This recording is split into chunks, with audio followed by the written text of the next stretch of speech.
Hola! So I am back in the United States, very sadly, but today I wanted to talk about my time overall in Sevilla.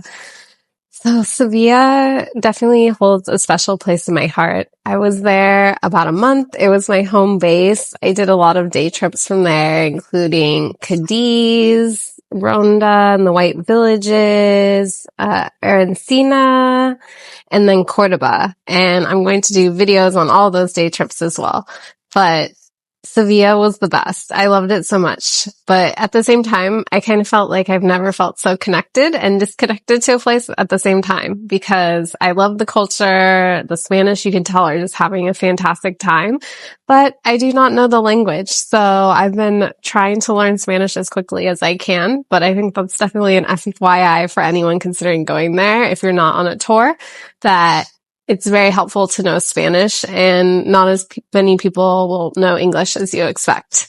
So that was kind of a struggle, especially solo traveling, but it's very dog friendly. It's very safe. It's a beautiful city. And most of all, they know how to have a good time. I loved it so much there. There's so many festivals like Semana Santa, which I'm doing a separate video about, Feria, which I've done a video about, which were just so much fun. Feria especially is just a week-long party and amazing. And I loved it there so much. Like, I definitely want to become fluent in Spanish and go back because I think if I had known Spanish, I might just have never left, to be honest. So another thing I loved about Sevilla is the tapas culture. So I went out to eat, I think probably every single night while I was there, which is crazy, but really just two tapas. So it's like appetizers, you're full. And I was literally spending only 20 to 25 euro per night. So about $30 max, which compared to here is crazy. And I felt like the lifestyle was just so much better because of that. A glass of wine is €3. Tapas are like €7 each and you're set. So it was just the best. And honestly, that's been a pretty big adjustment back to American life, that here it's like 150 plus to go out to eat. But in conclusion, I think everyone should go to Sevilla at least once in their life. It's amazing. I loved it. I had the best time. Just the lifestyle, I don't know, starting late, the siesta, then dinner at 9, staying up late. I saw a statistic that said living in Spain feels like a vacation, and I definitely felt like that was accurate living in Sevilla.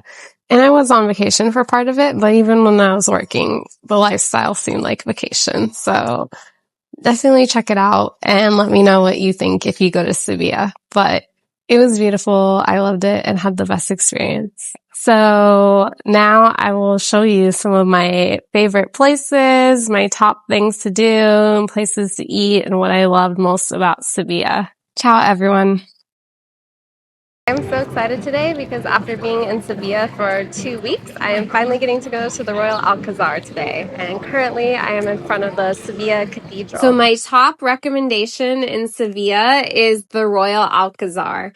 You may recognize this as Dorne from Game of Thrones. I am a huge fan myself, so I was very excited. This was the filming location. And the Royal Alcazar was so beautiful, I actually went twice. I went once with a guided tour to learn the history, but I felt a bit rushed. There's so much to see with the gardens. So I ended up buying another ticket and going back again. I would recommend buying this ticket more than a month out because even though I was able to go twice, there's also royal apartments you can see with a separate ticket while you are there, and that was unfortunately sold out.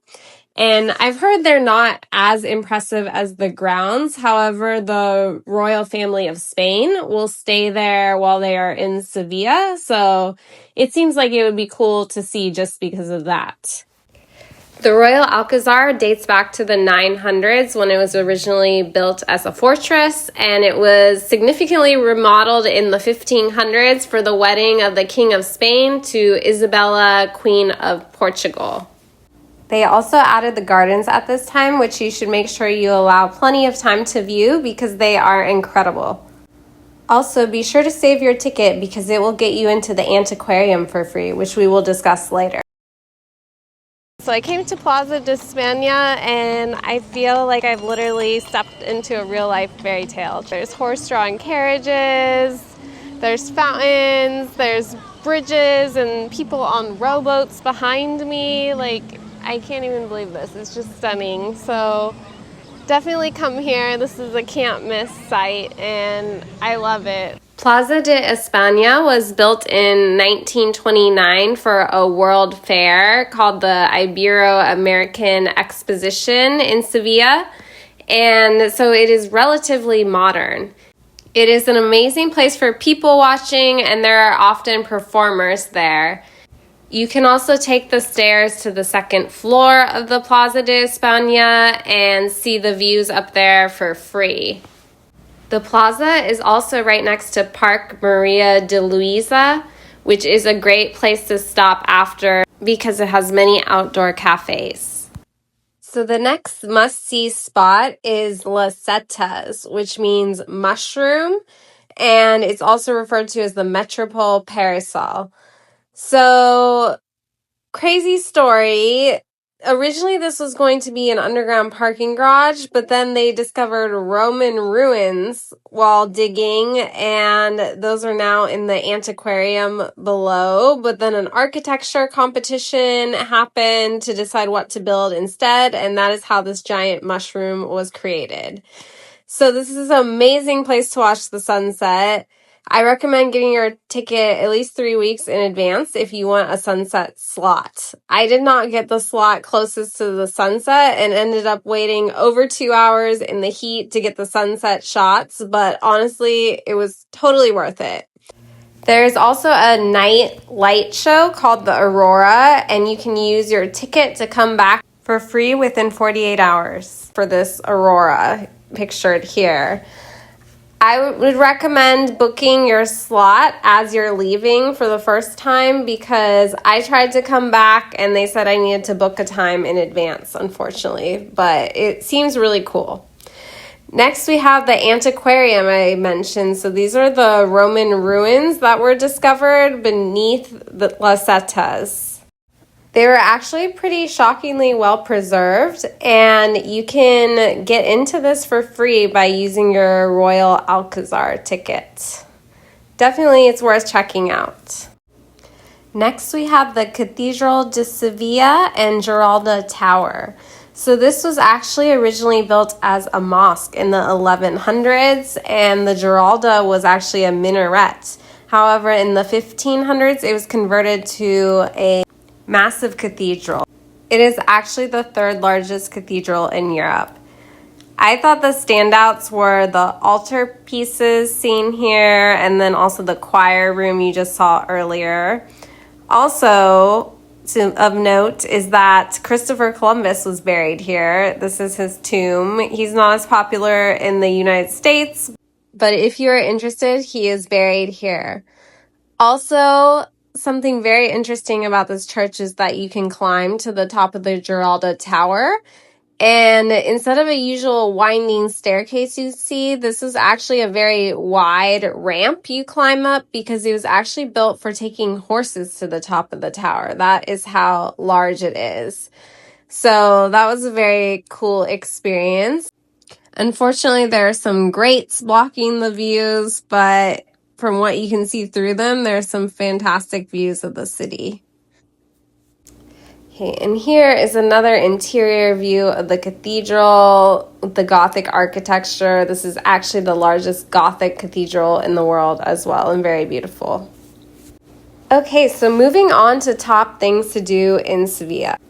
You must see a flamenco show while you are there. Seville is known for being the birthplace of flamenco, and I really enjoyed the show I went to.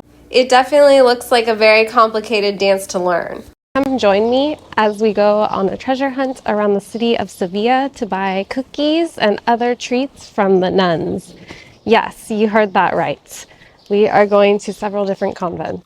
So the nuns are cloistered, which means they've taken a vow not to be seen, and they stay behind the turnstile seen here to communicate with the outside world and sell the cookies.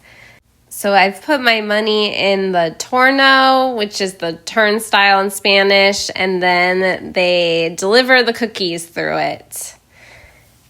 This was at Monasterio Santa Ines. The cookies were so good and definitely made with love. These are the options. Next, let's talk about hidden gems of Seville. And unrelated, but check out how narrow some of these streets are. The first hidden gem is the Basilica de la Esperanza Macarena. So this is a very small but very beautiful church in the Macarena district of Sevilla. The Esperanza Macarena is the name of the Virgin Mary, and there's a life-size wooden cutout dedicated to her.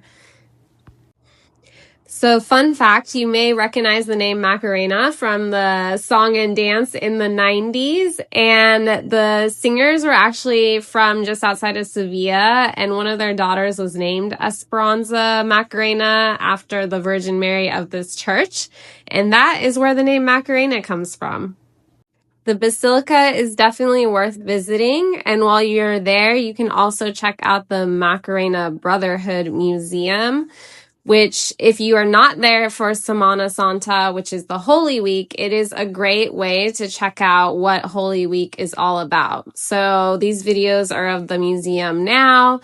These are the scepters and also the passos. So these are the floats that these devout brotherhoods called Nazarenos, they carry these on their necks. They're thousands of pounds during Holy Week, which is Easter week, to show their devotion to their Catholic faith. Next, we have Palacio de las Dueñas. This was the estate of the Alba family and was opened to the public in 2016. It has a similar Moorish style to the Alcazar and is very beautiful. The Duchess of Alba historically lived here. She was very famous and popular. She was even good friends with Jackie Kennedy. So pro tip, it is free to get a ticket on Mondays after 4 p.m. You just need to reserve your time slot online. Unfortunately, I did not do it in time and ended up just paying, and it was still worth the cost. The gardens are very beautiful, and also you can see inside the estate, and you can see a lot of the clothing that belonged to the Duchess. And she had very fantastic taste, I will say. Here's a view of the gardens, and then here's the Duchess of Alba's wedding dress and some of her flamenca dresses that she wore to different ferias. And there's also a lot of history about it. The next hidden gem is Iglesia de San Juan de la Palma. It is named after a famous historic palm tree that used to be in the square. It is free to enter and is right next to the Palacio de las Dueñas we just looked at, so you can stop by after your trip there. It is home of the Hermandad de la Amargura, which is one of the Nazarenos or brotherhoods that you'll see in the Holy Week processions. This was built in the 1200s, so it's a very historic church and is very beautiful inside. Next, we have a very important topic, which is where to eat in Sevilla. You will love the tapas culture there.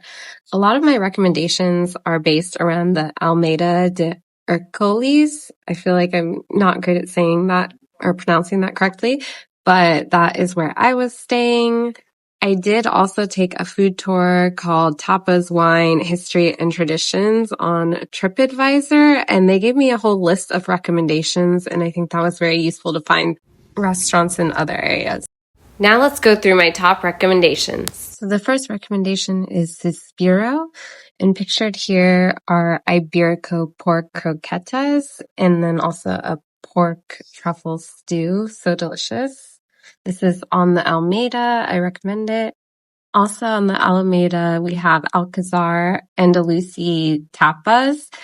I went to this place a lot. It was a little touristy looking, but honestly, the food was delicious. So you can see in these videos, first I have the Sevilla orange wine, which you have to try while you're in Sevilla. So it is orange peeled infused and is a drink of Seville, and it is so good. I would get this at that restaurant all the time. And then next, you can see the Iberico pork dam, which is a specific cut of the Iberian pork, which is also a must try while you're in Andalusia. It is so good. They are like acorn fed and a different type of pork and just everywhere and so delicious here. Don't forget to also try the Iberico pork croquetas. They are so good. I got that everywhere. And also, if you want a brunch spot, Feria 83 in the Almeida area is delicious and very Instagrammable. And last, try a food tour and never forget dessert. So for desserts, they are delicious there and you'll be walking so much in Sevilla, just don't even worry about the calories.